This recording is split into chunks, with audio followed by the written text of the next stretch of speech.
You know that feeling when your truck shifts like it's trying to start a fight? One day, the 10-speed is butter. Next week, it's banging the 2 to 3, hunting gears on a light hill, or doing that half-second pause before it actually moves when you drop it into drive. You take it in, the dealer tells you it's normal or adaptive. Maybe they flash it once, and you're supposed to just live like that. And then you see the headlines, the lawsuits, the TSBS, the forums full of the same words: harsh, delayed, clunk, shudder. It's not if, it's when. Here's the twist. Ford didn't fix the 10-speed by admitting it was broken. They fixed it the way manufacturers always fix things. They quietly killed the original 10-speed playbook and shipped a new one. And the best part?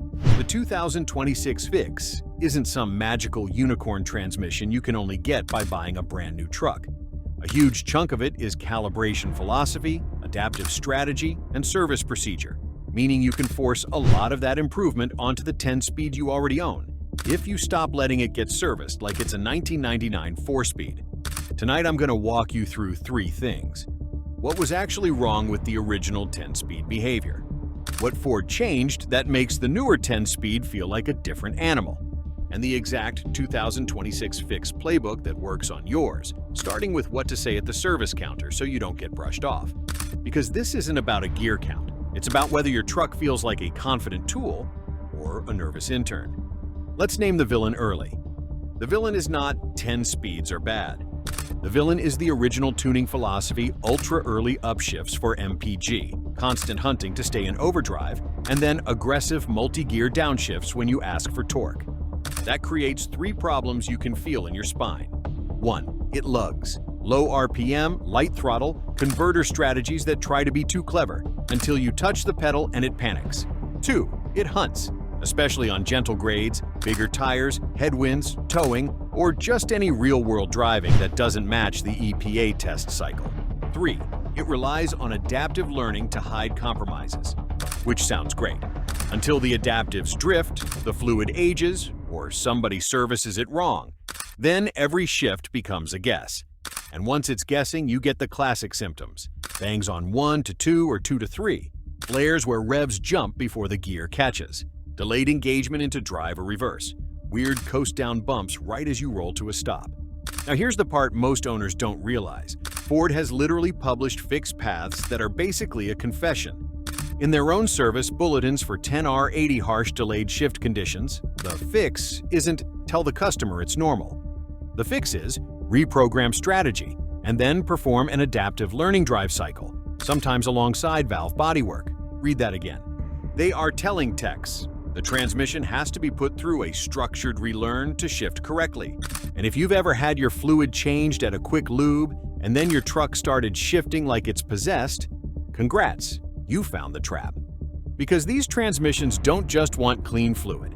They want the right fluid at the right temp, filled correctly, and then they want the brain reset and relearn the right way. Now jump to what changed. Ford didn't come out and say, "We messed up." They just started talking about newer trucks having a smooth shifting torque shift 10-speed and smart programming that keeps power on tap while towing. That's corporate speak for, "Yeah, we rewrote how this thing behaves." So, what is the 2026 fix in plain English? It's 3 big moves. First, fewer, smarter shifts in the middle. The early maps loved to climb into the tall gears constantly. That looks good on paper. It feels horrible in real life. The newer mindset is, stay in the useful gears longer. Stop dancing between ratios, stop lugging, stop panicking. Second, tighter adaptive rules. The early strategy let adaptives wander a lot. Over time, that can turn learning into drifting. Ford's own procedures show they increasingly rely on controlled break-in routines and structured adaptive relearns, because letting it free-learn forever isn't a strategy, it's a delay. Third, they got more aggressive about service part quality and known failure points, because the 10-speed story got loud. And if you think I'm exaggerating, here's the receipt that should make every 10-speed owner pay attention. In late 2025, Ford filed a safety recall report for remanufactured 10R80 transmissions because some units were missing a bearing, an assembly error during remanufacturing. Translation, even the replacement transmissions became part of the story. So when I say Ford killed the 10-speed, I don't mean they threw the gearbox in the trash. I mean they killed the excuses. It's normal. It'll relearn. They all do that. Just drive it. Now let's get to the part you actually care about. How the 2026 fix works on yours. And I'm going to be straight with you. You are not magically flashing a 2026 tune into a 2018 truck like it's a video game cheat code. What you are doing is forcing the transmission to operate under the updated reality Ford has been moving toward for years. Better strategy programming, proper adaptive reset, proper relearn drive cycle, and, if needed, proper main control/valve body repair paths. This is where owners either win or keep losing, because most dealers will do the bare minimum unless you walk in speaking their language. So here's the 2026 Fix Playbook. Step 1. Stop calling it, "My transmission shifts weird." Say, "Harsh and/or delayed engagement and harsh shifts." I want you to check for applicable 10R80 shift quality TSBS and update the transmission strategy. Then perform the adaptive learning drive cycle. That exact combination, strategy update plus adaptive learning drive cycle, is explicitly part of Ford's published repair flow on multiple bulletins. If the service advisor looks at you like you're speaking Martian, that's your sign you're about to get the normal operation brush off. Step 2. If your truck has been serviced recently and it got worse, assume the relearn is wrong or incomplete. Ford's own documents include procedures like accelerated main control break-in routine and adaptive learning drive cycles using their diagnostic software. You don't need to memorize menu names. You need to know this. There is a right way and a wrong way to relearn these boxes, and Ford literally built routines for it. Step 3. Know when it's not a drive it more situation. If you have repeated harsh engagement into drive or reverse, repeated banging shifts under light throttle, consistent shudder under steady cruise, or it feels like it's slipping and then catching, that's when Ford's own fix paths often escalate beyond programming into main control/valve bodywork, again, directly in their bulletins. Owners love to pretend software is the whole story, but if the valve body is worn, the solenoids are inconsistent, or pressures aren't hitting target, no learning can save physics. Now, this is the part where I make you money. Because even if your truck shifts fine, you can prevent the classic 10-speed death spiral by driving and maintaining it like the newer calibration expects. Here's what that means. Number 1. Stop lugging it for MPG. The transmission hates being forced into tall gears at low RPM under load. That's where it hunts, unlocks, relocks, then does a dramatic downshift when you ask for torque. Use tow haul more than you think you need to, especially on grades and heat, with a trailer, or with heavier tires. Tow/haul isn't just for towing. It changes the shift schedule and converter behavior to stay out of the awkward zones. Number 2. Treat cooling like reliability. Heat kills shift quality because fluid pressure control is everything in a clutch-to-clutch box. If your cooling stack is packed with debris, the transmission runs hotter, fluid shears faster, and then the whole timing and pressure ballet gets sloppier. Clean the stack properly, not spray the front with a garden hose. From the backside when possible, especially if you tow or drive in bug season.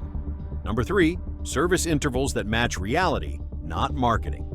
If you tow, haul, drive hot climates, or do a lot of stop and go, 40 to 50K is a smarter interval than waiting until it feels bad. And when you service it, the wind condition is not new fluid. The wind condition is correct fluid, correct level set at temperature per spec, then an adaptive reset and proper relearn procedure, because Ford's own repair flows put that step right next to programming for a reason. If your shop can't describe how they handle the adaptive learning drive cycle, they don't get to touch your 10-speed.